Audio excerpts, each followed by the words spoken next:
소문이 나서 아는 성도들이 많으신 것 같아서 지난 주간에 병원에 입원해 있었습니다. 걱정을 끼쳐드려서 죄송하고, 주일까지 병원에 있으면 안 되는데 조바심이 있었는데 잘 치료받고 또 기도해 주셔서 은혜로 잘 회복이 되어져서 오늘 이제 함께 예배드리게 되어서 감사합니다. 아직도 이제 산불이 이렇게 다 진화되지 아니하여서 여전히 이제 이렇게 고생을 하는, 고통을 당하는 분들이 많습니다. 많은 분이 돌아가셨고 또 다치셨고 삶의 터전을 잃어버리셨고, 저게 이제 회복되어지려면 또 이제 어느 세월에 회복되어지려나. 또 뉴스를 보니 미얀마에 큰 지진이 나서 현재까지 한 1,600명 정도가 사망했다. 그런데 또 이어지는 뉴스를 보니까 사망자가 10,000명이 넘을 가능성이 높다. 아니 10만 명까지 사망자가 될 가능성도 상당하다. 그런 이제 뉴스가 있었습니다. 기도하시고 또 우리가 어떻게든 좀 힘을 보태는 일을 좀 교회가 했으면 좋겠다고 생각이 듭니다. 언제든 어디서든 힘든 문제를 겪는 분들이 있습니다. 우리 성도들 중에서도 계시고, 성경에도 이제 그런 인물이 오늘도 등장을 합니다. 앞에는 예수님이 사마리아에 가셨을 때 정말 고된 인생을 사는 여인 만나셔서 이제 그를 주님께서 회복시키시고 치유하신 일을 하셨습니다. 이제 사마리아를 떠나오셔서 갈릴리 가나라고 하는 곳으로 오십니다. 여기도 인생이 힘든 문제를 겪는 사람이 또 나옵니다. 여기는 이제 자식 문제를 겪는 사람입니다. 부모가 해결할 수 없는 문제를 그 자식이 지금 갖고 있습니다. 그런데 이제 이 말씀 끝까지 우리가 읽은 대로 그 문제 때문에 그 가정에 아주 인생 역전이 이제 일어나게 되어집니다. 그래서 그 문제 때문에 오히려 이 가족은 더 새로운 은혜를 경험하고 또 새로운 복을 경험하는 일이 이제 나옵니다. 우리 교회 성도들 중에서도 안 겪으시면 좋겠지만은 과거에도 겪었고 지금도 겪고 있고 또 앞으로도 이제 겪을 수 있죠. 우리가 이제 감당하기 어려운 어떤 문제들을 겪을 때 그냥 그게 문제로 끝나지 아니하고 오히려 그 문제 때문에 여기 오늘 성경에 오늘 본문에 나오는 이 사람처럼 하나님께서 역전의 은혜를 주시고 합력하여 선을 이루셔서 그것 때문에 오히려 하나님이 행하시는 새로운 일들을 경험하는 그런 우리 성도들 꼭 되셨으면 좋겠습니다. 그런 은혜가 우리 가운데도 있게 되시기를 주님의 이름으로 축복합니다. 여기 나오는 사람은 왕의 신하라고 되어 있습니다. 46절에 보면은 왕의 신하가 있어 그의 아들이 가버나움에서 병들었더니, 예수님 당시에 요 갈릴리 지역을 통치하는 헤롯이라고 하는 왕이 있었습니다. 그 왕의 신하입니다. 다른 번역에는 고위 관리라고 이렇게 되어 있습니다. 그러니까 이 사람은 꽤 성공한 사람 같아요. 출세한 사람이에요. 명예도 가졌고 권력도 가졌고 또 당연히 부도 가졌을 사람입니다. 근데 그 사람에게도 문제가 일어나요. 그렇죠? 힘들고 어려운 사람들만 문제가 일어나는 게 아니라 잘 나가는 사람들도 똑같이 문제를 겪잖아요. 자식의 문제입니다. 아들이 병에 걸렸습니다. 그런데 굉장히 이제 심각한 병에 걸렸다고 아버지가 이제 이 병이 굉장히 심각한 병이구나 그렇게 이제 알고 있습니다. 47절 끝에 보면은 아버지가 이제 느끼고 있는 거예요. 그가 거의 죽게 되었습니다. 자녀의 문제를 잘 알고 있는 아버지예요. 당연한 겁니까? 당연히 그렇게들 알고 있습니까? 굉장히 좋은 아버지라는 생각이 듭니다. 왜냐면은 당연히 알아야 되겠지만 부모이면은 자녀의 문제를 다 아나. 몸이 어디가 병이 들었는지, 마음이 어떻게 아픈지, 언제부터 아픈지, 얼마나 아픈지, 그래서 지금 어떻게 하고 있는지 이거 알고 있나? 여기 이제 부모님들이 계신데 자녀들이 어렸을 때는 그래도 웬만큼 아는 것 같지만은 조금만 크면은 아십니까? 저도 잘 모르고 키운 것 같아요. 배우자의 아픈 거, 남편이나 아내가 아픈 거 아십니까? 혹은 알려고는 하십니까? 말을 해야 알지요. 근데 왜 말을 안 할까요? 아마 말을 안 하는 이유 중에는 전에 말했다가 내가 다시는 말 안 해봐라, 뭐 이런 막 마음의 결심이 선 분들도 계세요. 말했다가 본전도 못 건졌어요. 네가 하는 게 뭐가 있다고 맨날 집구석에서 아프다고나 그러냐, 막 이런 그 과한 말씀을 하는 분들이 있다고 그러잖아요.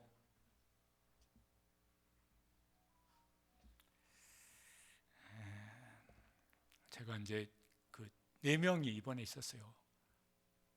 50대인 분이셨고, 한 분은 80대 한 중반쯤 되시는 분이셨고, 한 분은 90이 넘으신 분이셨고, 그런데 저 빼놓고는 다 거동이 자유롭지 않아서 다 기저귀를 차시고 하루에 몇 번씩 그 간호조무사이신지 이분들이 이제 기저귀를 대소변을 이렇게 받아서 이제 갈아주는 일을 하시더라고요. 병실에 있으니까 이분들이 이제 이야기하시는 말씀하시는 거, 또 전화 통화하는 게 들으려고 해서가 아니라 그냥 저절로 들려요. 그 중에 이제 90대이신 분은 간호사에게 여러 번 부탁을 하세요. 우리 아들하고 통화 좀 할 수 있게 해달라고. 직접 이렇게 전화를 하는 게 안 되시는 모양이세요. 그냥 간호사분들이 알겠어요, 할게요. 그런데 한 번도 통화하는 걸 본 적은 없습니다. 며칠 동안. 80대이신 그 분도 보니까 전화를 자주 하시더라고요. 여기저기 아는 분들한테 전화를 하는데 가족하고 통화를 하는 건 한 번도 들어본 적이 없어요. 50대인 분도, 그분은 이제 자녀는 없으시대요. 그런데 아내하고 통화하는 건 한 번도 들어본 적이 없습니다. 뭐 이렇게 직장 동료인 뭐 이런 분들하고는 통화를 하는 것 같은데, 그러니까 세 분이 다 가족하고 통화하는 건 한 번도 들어본 적이 없어요. 며칠 동안. 야, 이분들이 몸도 아프시지만은 마음도 꽤나 아프시겠다. 뭐 나름대로 다 사정이 있겠죠. 뭐 사연이 있으니까 이제 그렇겠지만은, 야, 참 마음도 참 많이 편치 않겠다, 이런 생각이 이제 들었습니다. 감당하기 어려운 문제들이 있어요. 그게 몸의 병이든 마음의 병이든 또 영혼의 병도 있잖아요. 이건 더더군다나 알기가 어려워요. 살았는지 죽었는지 병들었는지. 가장 그 중에서 심각한 문제는, 심각한 병은 뭘까요? 뭐라고 생각을 하십니까? 문제가 있어요. 그런데 문제가 있다는 걸 아는 사람이 있습니다. 그게 자기 자신이든 가족이든 또 누구든. 문제 인식이다, 이렇게. 문제를 문제로 아는 거예요. 야, 이거 심각한 문제야. 그 심각하게 느끼고 있어요. 문제 인식이 있는 사람이에요. 그런 사람은 이제 어떻게 해야 할까 그러면은, 이거 문제를 어떻게 해결해야 되는데 왜 심각하니까? 문제 의식이라고 이제 그런 말을 씁니다. 문제 인식이 되는 사람은 야, 이거 어떻게 해결해야지.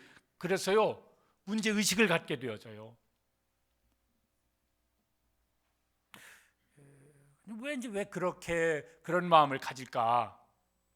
그러면은 뭐 여러 가지 막 하겠지만 그냥 이렇게 생각해 보면은 관심이 있어서 그래요. 여러분, 사랑의 반대말이 뭐라고 그럽니까? 무관심이라고 그러잖아요. 그러니까 관심이 있다는 건 뭐겠어요? 그냥 사랑이 있어요. 사랑이 있으니까 관심이 있어요. 사랑하는 만큼 관심이 깊어지잖아요. 그 사랑의 관심만큼 문제의식도 커지는 것 같아요. 이거 어떻게 도와줘야지, 어떻게 해결해 줘야지, 그렇게 하는 마음이 커지는 것 같아요. 책임감이 커지는 거예요. 사랑하는 만큼 책임감이 커지는 것 같아요. 문제는 있는데 문제를 문제로 여기지를 않아요. 그게 문제인 줄 몰라요. 그 아주 심각한 문제인데 에이 뭐 그런 거 가지고 그래, 이럴 수도 있어요. 문제를 문제로 모르는 사람이에요. 문제인식이 없는 사람이지. 그런 사람은 그 문제를 해결하려고 노력을 할까요, 안 할까요? 안 하겠죠. 그걸 문제로 여기지도 않는데 뭘 그걸 해결하려고 그러겠어요?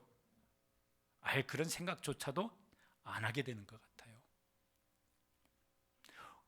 그 사람들은 왜 그럴까? 그리고 앞에 경우하고 이렇게 반대의 경우겠죠. 무관심한 거예요. 왜 무관심합니까? 그에게 대한 사랑이 없어요. 그러니까 관심도 없는 거예요. 관심이 없으니까 뭐 책임질 생각? 아예 시작부터 없어요. 그러니까 사랑이 없으면 책임감도 없어지는 것 같아요. 여기 나오는 이 아버지는 좋은 아버지 같아요. 자식에 대한 문제를 정확하게 인식을 하고 있습니다. 그리고 이어지는 말씀을 보면은 그 문제를 해결하려고 아주 애를 쓰는 문제의식이 많은 그런 이제 부모인 거죠. 자녀의 문제를 그걸 인식하지 못하는 부모도 있을까? 있죠? 많은 것 같아요. 우리는 어떤가? 우리는 자녀의 문제를 그게 몸이든 마음이든 영혼의 문제든 그거를 얼만큼 알고 있나? 알려고는 하나. 알면은 어떻게든 그걸 해결해 주려고 하는 그런 어떤 책임감이 우리 속에 있어서 하여튼 무슨 수를 써서라도 하여튼 어떻게 해봐야지, 이런 노력들은 우리 속에 얼마나 있을까? 부부끼리는 남편이나 아내의 문제를 인식하지 못하는 그런 배우자가 있을까? 있을까요? 없을까요? 꽤 있을 것 같아요. 지가 말을 해야 알지. 왜 말을 안 하죠? 해보셨잖아요. 말했다가 괜히 기분만 확 잡쳐버렸어요. 다음부터는 절대로 말 안 해. 그런 가정들 없을까? 우리 중에는 그런 분들 안 계실까? 안 계시면 좋겠는데, 문제를 알긴 알아요. 근데 지가 알아서 하면 되지 뭐. 또 그것까지는 내가 뭐 어떻게 이래가지고 알긴 아는데 거기서 끝나는 사람들은 없을까? 우리는 그런 부모든 혹은 남편이나 아내든 혹은 부모나 자식이든 그러지는 않을까? 그런 성도는 아닐까? 설교를 준비하면서 그런 기도가 절로 나왔습니다. 하나님, 저도 남편이고 저도 아버지고 저도 할아버지인데 제 아내나 제 자녀들이나 손주들의 문제를 뭐가 문제인지 인식할 수 있는 그런 마음, 그런 지혜, 그리고 그걸 어떻게든 그러면 해결해야지 할 수 있는 문제의식이 깊은 그런 남편도 되고 아버지도 되고 할아버지도 되게 해주세요. 목사인데 성도들의 문제가 뭔지를 얼만큼 잘 인식하고 있나? 그걸 어떻게 도울 수 있나? 아니면 그거 가지고 하나님 도와주세요 그러면서 하나님 앞에 그 문제를 가지고 엎드리는 그런 목사가 돼야 되는데 그런 마음이 내 속에는 얼마나 있는 건가? 그래서 이제 그런 기도를 이렇게 간절히 이제 하면서 설교 준비를 했습니다. 하나님, 문제의식이 있고 그래서 하나님 앞에 엎드려질 수 있는 부모도 되게 하시고 목사도 되게 해주세요.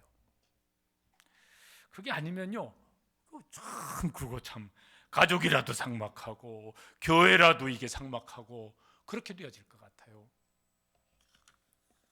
이 아버지는 자녀의 문제를 이제 깊이 인식을 하고 있습니다. 어떻게든 이거 해결해야지. 그래서 이제 자기 힘으로는 해결할 수 없어서 해결할 수 있는 방법을 찾습니다. 47절에 보면은 이제 이렇게 나옵니다. 같이 읽어보시죠. 그가 예수께서 유대로부터 갈릴리로 오셨다는 것을 듣고 가서, 이 사람은 지금 가버나움에 있어요. 그 아들도, 병든 아들도 가버나움에 있어요. 가나는 한 30km 정도 떨어진 곳이라고 합니다. 여기서 한 수원거리쯤 되려나? 그만큼쯤 이제 되어집니다. 그런데 예수님께서 이 지금 이렇게 주요 사역을 하던 곳이 가버나움이거든요. 갈릴리 들렸다가 가버나움으로 오실 거예요. 그런데 예수님이 오실 때까지 기다릴 수가 없어요. 왜요? 마음이 급해서, 마음에 불이 붙어가지고 기다릴 수가 없어요. 그래서 자기가 예수님이 계신 가나로 갑니다. 지금 뭐 자동차가 지금처럼 그런 거겠습니까? 이제 운전하는 게 귀찮아지면요, 수원까지 운전하는 것도 귀찮아요. 수원까지? 30분이면 가잖아. 30분이나. 그런데 이때 걸어가야 되잖아요. 이 아버지가 30km 걸어가려면 걸었겠어요? 뛰었겠지. 뛰다가 힘들면 걷고 했겠지. 자녀의 문제를 해결하고 싶은 마음이 간절해서, 그 마음이 급해서 가는 것이죠. 아주 나름대로 이제 최선의 노력을 하는 거예요. 좋은 아버지예요. 훌륭한 아버지 같아요. 예수님을 만나서 간청을 합니다. 47절에 보면은 이렇게 간청을 했습니다. 같이 읽어보시겠습니다. 내려오셔서 내 아들의 병을 고쳐주소서 하니 그가 거의 죽게 되었습니다. 내려오셔서 내 아들의 병 좀 고쳐주세요. 이게 이제 당연히 이게 지금 의사에게 가서 그렇게 말을 하면은 누구든 뭐 할 수 있는 일일 것 같아요. 그런데 이 당시 이 사람은 이방인이고 예수님은 유대인입니다. 이 사람은 왕의 고위 관리입니다. 예수님은 요베시아 사역을 하기 전까지 무슨 일을 했습니까? 목수일을 했습니다. 유대인과 이방인도 굉장히 껄끄러운 그런 이제 관계였었고, 그 당시에는 또 신분상의 차이도 많고, 그러니까 가서 뭘 이렇게 뭐 간청을 한다, 뭐 이런 게요, 인간적으로 따지면 그게 쉽지 않은 거예요. 이게 뭐가 이렇게 껄끄럽기도 하고, 좀 이렇게 체면이 구겨지는 것 같기도 하고, 좀 자존심이 좀 이렇게 구겨지는 것 같기도 하고, 그럴 수 있는 일이에요. 그래서 우리가 안 하는 것들이 있어요. 먼저 인사를 안 한다든지, 부탁을 안 한다든지, 뭐 이게 좀 체면이 좀 상하는 것 같아, 이 자존심이 약간 좀 꿀리는 것 같아, 그러면요 안 하기도 해요. 저는 고향이 충청도거든요. 저는 그렇게 생각 안 하는데 다른 사람들이 그러는데 충청도 사람들이 체면을 더 따진대. 그래서 그런지 모르겠지만 뭘 이렇게 싫은 거 부탁하는 거 굉장히 부담스러워요. 뭐 아쉬운 소리 하는 거 굉장히 부담스럽고, 제 아내한테 물 좀 한 그릇 떠다 줘, 이런 걸 결혼해서 지금까지 해본 적이 없어요. 내가 떠다 먹지.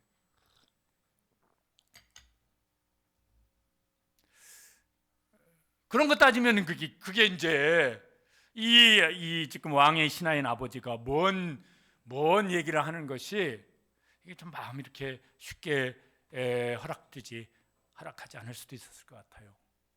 그런데 정말 간절해서 급하면은 체면이고 뭐고 안 다치게 되어져요. 그죠? 이 아버지가 체면이고 뭐 왕의 무슨 고위 관리고 유대인이고 이방인이고 지금 이게 아니라 정말 간절하게 급한 것이 있는데, 그거는 아들을 살리는 거예요. 그러니까 이것저것 안 따지고 있어요. 그러니까 나름대로 정말 최선을 다하는 좋은 사람이구나, 좋은 부모구나. 이 간청을 들었는데 예수님이 이건 그렇게 하겠다는 것도 아니고 안 하겠다는 것도 아니고 무슨 애매하고 이상한 대답을 하세요. 49절에 보면은 이렇게 말씀을 하셨어요. 예수께서 이르시되 너희는 표적과 기사를 보지 못하면 도무지 믿지 아니하리라.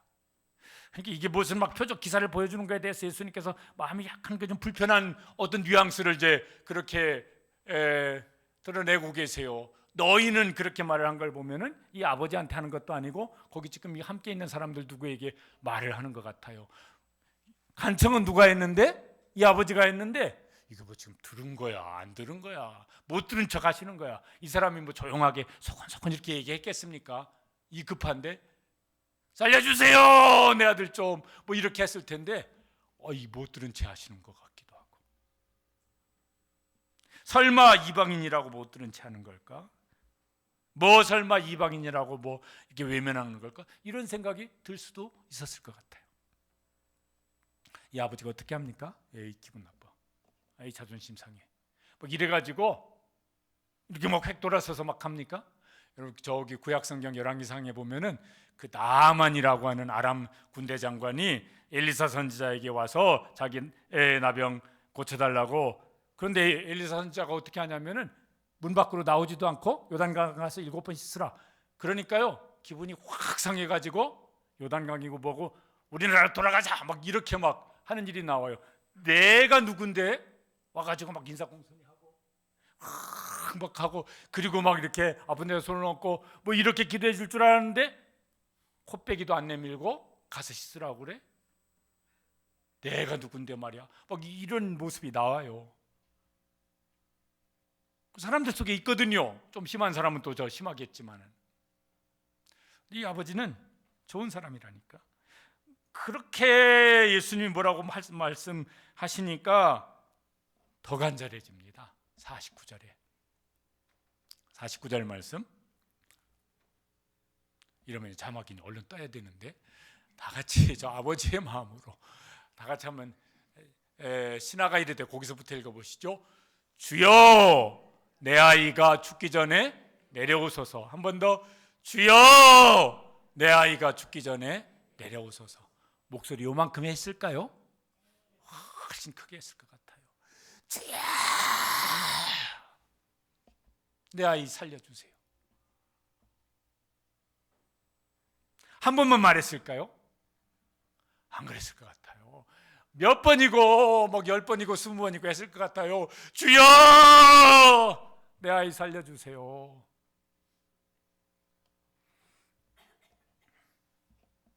간절함이죠. 간절하다는 말보다 더 표현이 애절하다. 그렇게 지금 이제 이게 뭐 무슨 간청 이런 말 가지고는 표현이 부족할 것 같아요.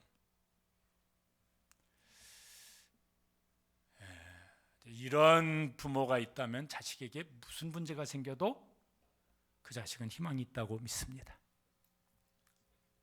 그렇죠. 이러는데 하나님이 무슨 목석이 아니시고 살아계신 하나님이신데 그러는데 하나님이 가만히 계시겠습니까? 우리 교회 성도들 중에서도 자식 때문에 정말 간절히 기도하는 분들이 몇몇 분 있으세요. 정말 간절히 기도해요. 새벽마다 기도하고 기도의 자리마다 안 빠지고 나와서 기도하고 저도 한 번씩 물어보기도 하고 얘기를 또 듣기도 합니다. 이렇게 저렇게 뭐 하셨다고. 그런데 걱정하지 마시라고 그래요. 걱정 저도 별로 안 되어져요. 아니 그 어머니가 그렇게 기도하고 있는데 하나님이 살아계신 하나님이신데 왜 가만히 계시겠어요? 가만히 계시면 그게 말이 안 되는 소리지.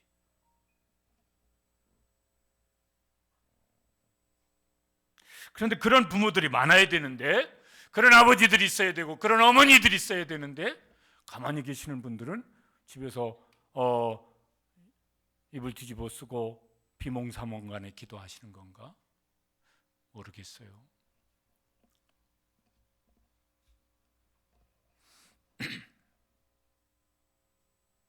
그런 간절함이 우리 속에 꼭 있었으면 좋겠습니다. 모든 부모들에게 꼭 있게 되시기를 간절히 원합니다. 모든 남편에게도 있으시고 아내들이 더 간절하죠. 모든 아내들 속에 그런 간절함이 있었으면 좋겠어요. 저는 지금도 이렇게 생각나는 분이 있는데 이제 이사를 하셨고 남편분이 예수님 주님을 좋아하지 않고 술주를 좋아했어요. 그래서 막 음주운전하다가 여러 번 걸리기도 하시고 막 벌금 막 몇백만 원씩 나오고 먼 접촉 사고 일어나서 합의금 막 1,000만 원, 2,000만 원 막 들어가고 이분이 이제 어느 날 교회를 나오셨어요. 신방 가가지고 얘기를 듣는데 이런 내용이 이제 생각이 납니다. 어느 그날도 이제 거하게 드시고 집에 들어오셔서 잠을 자는데 그런 건 이제 누워서 자는 게 아니고 뭐예요? 자빠져 잠을 자는 거지 이제. 자빠져 잠을 자는데 느낌이 좀 쎄하더래요. 그래서 눈을 이렇게 떠봤대요. 그런데 그 아내분이 울면서 기도를 하는데 그 눈물이 이제 자기 얼굴로 이렇게 뚝뚝 떨어지니까 그러니까 뭐가 이제 느낌이 이상해서 이렇게 봤던 거래요. 그런데 그 아내가 이제 기도를 하더래요. 근데 그 기도를 그날 하루 한 게 아니라 늘 그렇게 기도하셨던 거야. 오늘도 술 먹었는데 집에 들어와서 잠을 자게 해서 사고 안 나게 해서 감사하고 뭐 그래도 살아있게 해서 감사하고 뭐 감사하고 이런 걸 울면서요. 그 눈물이 자기 얼굴에 뚝뚝 떨어지도록 울면서 기도를 하더래요. 가만히 듣다가 내가 인간이 이러면 안 되지 이런 생각이 확 들더래요. 인간이 이렇게 살면 안 되지 이런 생각이 들더라는 거예요. 그래서 인간이 그렇게 안 살려고 교회를 나오신 거예요. 그 아내의 간절함, 포기하지 않는 간절함. 그게 이제 하나님이 술 먹고 잠든 사람이 깊이 잠들었을 텐데 잠을 깨게 하고 보게 하고 스스로 생각하기에 인간이 이렇게 살면 안 된다 그런 생각을 하게 하고 그래서 이제 어쨌든 그때부터 신앙생활을 이제 하게 되신 거예요.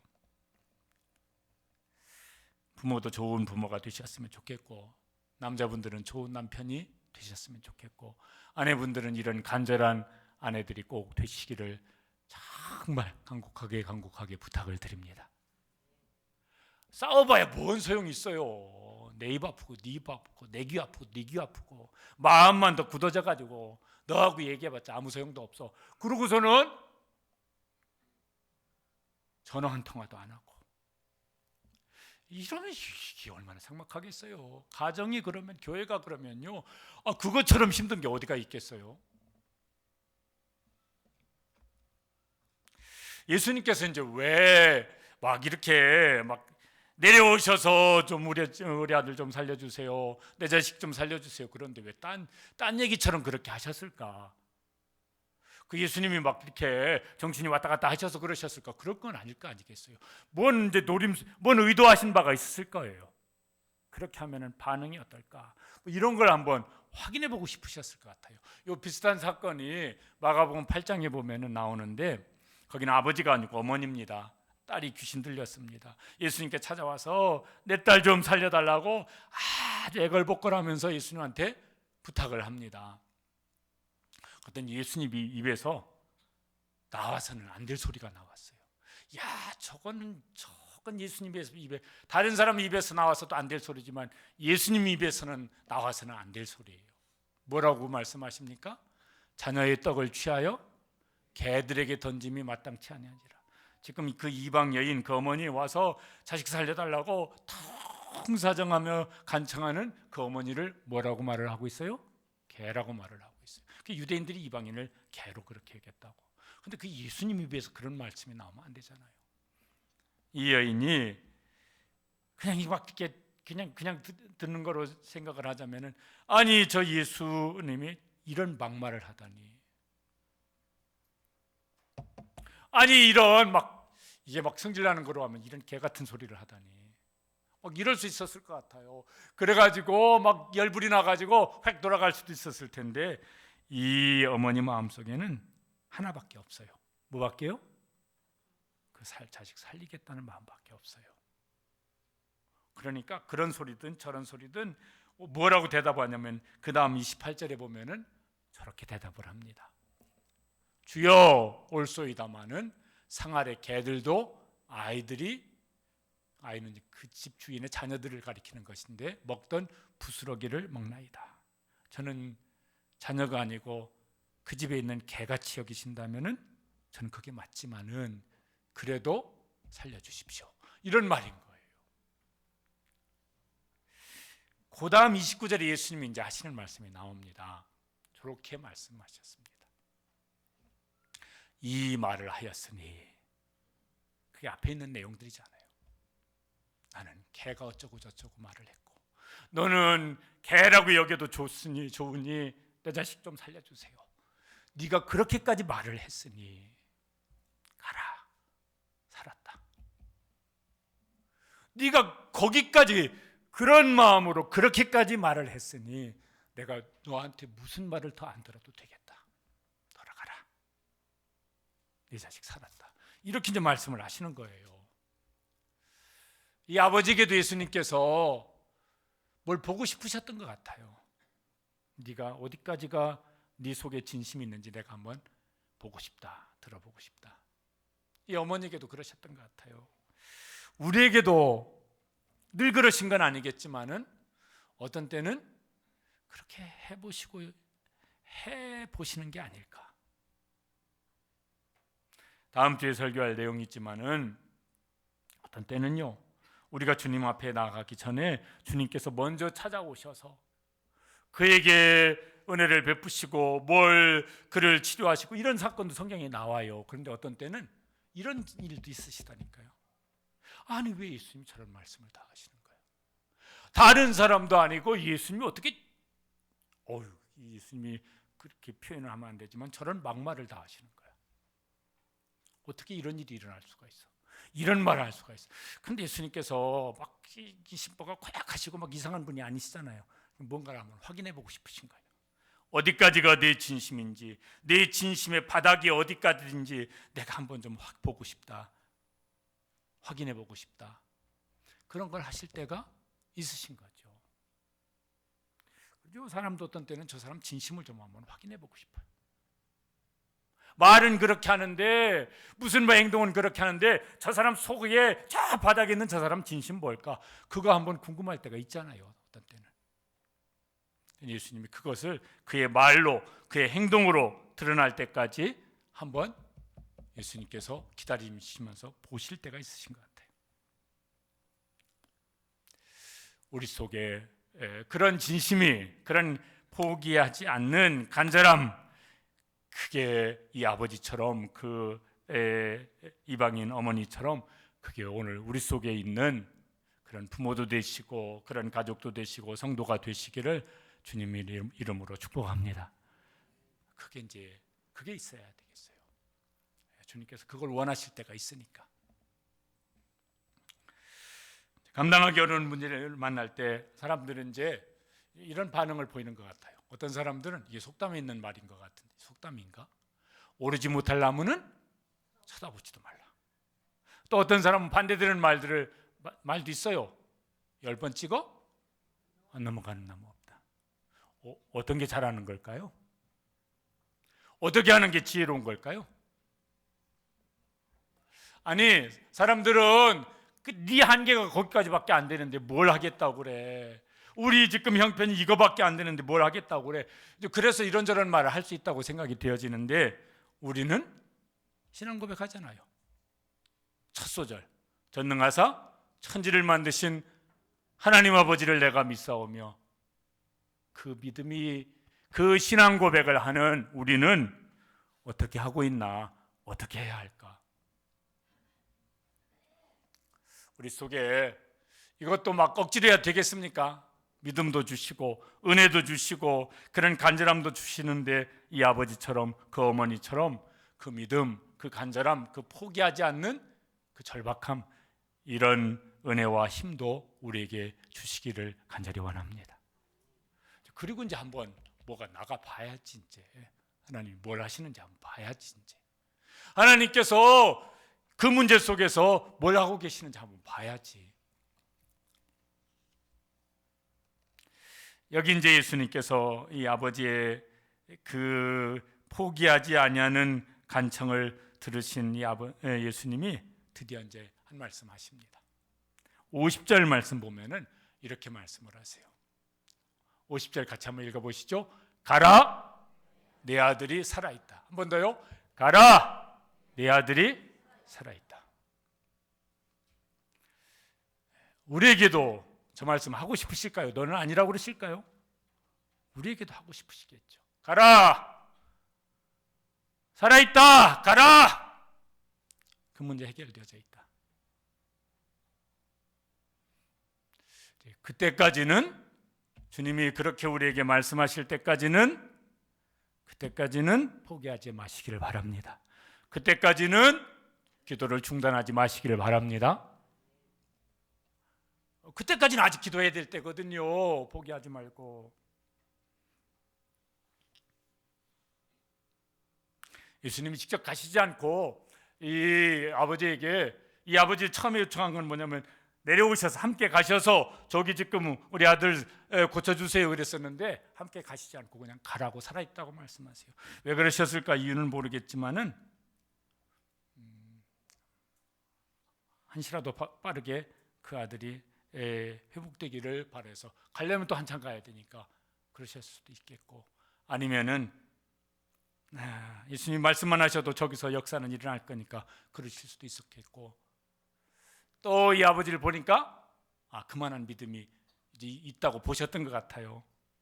거기 이 아버지가 이제 반응을 보이는데 어떻게 하냐면은 50절에 처음에는 왔어요. 내려오셔서 이렇게 간청을 했었는데 예수님이 말씀을 하시니까 어떻게 합니까? 말씀을 믿고 가더니 어느 순간에 믿음이 생겼어요. 예수님이 그 말씀하실 때 그게 확 믿어지고 확신이 된 거예요. 언제까지 기도해야 되냐면은 성경 말씀이 내 마음속에 확신으로 확 있어요. 그래서 더 이상 하나님이 그렇게 하시지, 그럼 걱정하지 말고 가자. 이때까지는 이제 기도해야 됩니다. 기도하고 아멘 막 그러고 돌아서는 또 걱정이 되죠. 그럼 어떻게 해야 되겠습니까? 또 들어와서서 기도해야지 뭐. 그럼 막 새벽 오늘 막 아멘 그리고 이제 끝나고 가는데 집에 들어가니까 또 걱정돼. 그럼 어떻게 해야 되겠습니까? 또 와서 기도하세요. 언제까지? 주님께서 이제 하시는구나. 그게 성경 말씀을 통해든 아니면 내 속에 어떤 감동으로 확신을 주실 때까지 그렇게 할 수 있게 되시기를 바랍니다. 왜? 그때까지 주님께서 요구하고 계시니까. 이제 이렇게 집에서 종들이 올라옵니다. 이 아들이 살아 있으니까. 그래서 만나서 이제 얘기를 들어보니까 어제 예수님이 말씀하셨던 그때예요. 얼마나 좋았을까? 할렐루야! 절로 나왔을 것 같아요. 얼마나 좋았을까? 얼마나 기뻤을까? 얼마나 감사했을까? 이게 이 문제를 겪지 않았더라면은 그런 기쁨이나 그런 감격이나 그런 감사는 못 느낄 수도 있었을 것 같아요.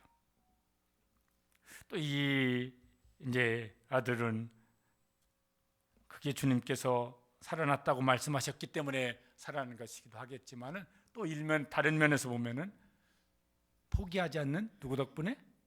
아버지 덕분에. 포기하지 않는 아버지 덕분에. 그러니까 살아난 거죠. 이게 이제 부모의 역할일 것 같습니다. 뭘 물려주고, 뭘 먹여주고, 뭘 입혀주고, 그거는 도움이 되지만 얼마큼 도움이 되겠습니까? 그 인생에. 그런데 이게 이제 우리 자녀들 속에 이렇게 쌓였으면 좋겠어요. 어떤 일을 겪으면서 차곡차곡 이렇게 쌓여갔으면 좋겠어요. 뭐가? 이거 우리 어머니가 기도한 거야. 이거 우리 아버지가 기도한 거야. 그래서 하나님이 그렇게 하셨어. 그래서 이렇게 나이 더 먹어가는데 그런 기억들도 하나씩 더 쌓여갔으면 좋겠습니다. 문제가 생겼어요. 기도해 주세요. 엄마 기도해 주세요. 아빠 기도해 주세요. 자기도 기도해요. 그리고 이제 기대해요. 왜? 그렇게 하신 하나님 이번에도 하실 거라고. 이럴 수 있는 믿음의 가족들 되시기를 주님의 이름으로 축복합니다. 모여서 함께 걱정만 하다 끝나지 말고, 걱정하다가 잘못하면요 서로 탓하기 쉬워요. 그러니까 내가 그러라고 그랬잖아. 조심하라 그랬잖아. 그런 누구는 이래가지고 서로 이제 등 돌리고 말도 안 해버려. 이러지 마시고 예수님께서 이 일 때문에 이 가정에 그거 아팠던 문제보다 훨씬 더 좋은 문제 해답도 주세요. 53절에 보면은 저런 일이 이제 이 집안에 일어났습니다. 읽어보시죠. 자기와 온 집안이 다 믿으니라. 아픈 건 한 사람 아팠었어요. 그런데 그 일 때문에 온 집안이 예수님을 믿게 되어졌습니다. 치유의 은혜뿐만 아니라 구원의 은혜가 이 가족에게 임했어요. 그 아픈 것, 그 문제 때문에요. 그 가족에게 이런 이제 더 큰 은혜가 임하게 되었습니다. 사도행전 16장 34절에 보면 어떤 간수 얘기가 나오잖아요. 그 막 자기 인생에 닥친 문제 때문에 막 죽을까 말까 막 이러고 있을 때 이제 그들이 예수님을 믿게 되어집니다.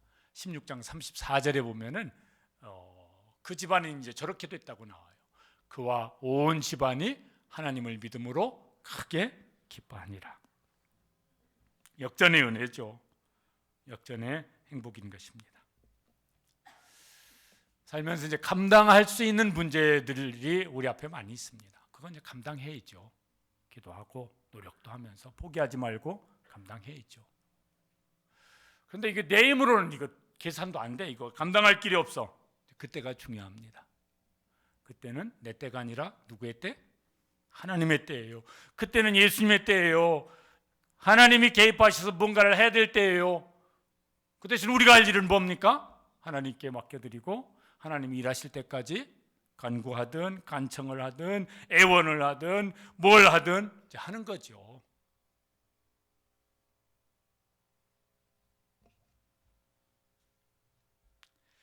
여기 아버지처럼 죽기 전에 살려주세요. 살려주세요. 고쳐주세요. 해결해주세요. 안 그러면은 무너집니다. 도와주세요.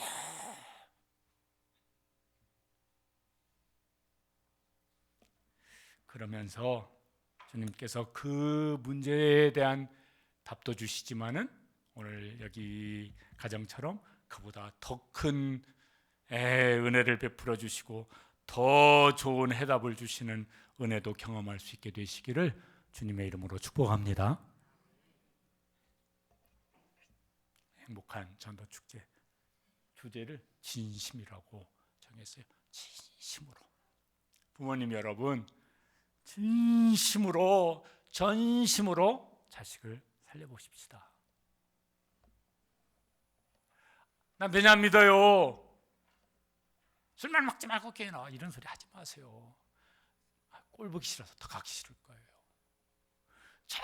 정말 진심으로 전심으로 남편을 살려내는 일을 한번 하나님 앞에 씨름해서 해답을 얻을 수 있게 되시기를 바랍니다. 늘 이게 나한테 붙여주신 사람이라고 기도하는 사람이 있어요. 세상 사람들도 진심은 통한다고 그러더라고. 진심을 쏟아서, 내 전심을 쏟아서. 그러면 하나님께서 그 속에 뭔가 어떤 기회를, 어떤 틈을 하나님께서 이렇게 사용하셔서 열어주실 거예요. 그 눈물로 기도하던 아내는 눈물이 그날 저녁에 그게 뜨끈뜨끈 느껴져 가지고 마음이 스스로 열고, 스스로 내가 이 인간이 돼서 이렇게 살면 안 되지, 스스로 그분은 나오셨다니까요. 그래서 하나님께서도 기뻐하시고 우리도 함께 기뻐하고 함께 감사하고 함께 행복해질 수 있는 그런 은혜의 기회가 되시기를 주님의 이름으로 축복합니다. 기도하시겠습니다. 함께 기도하실 때 하나님,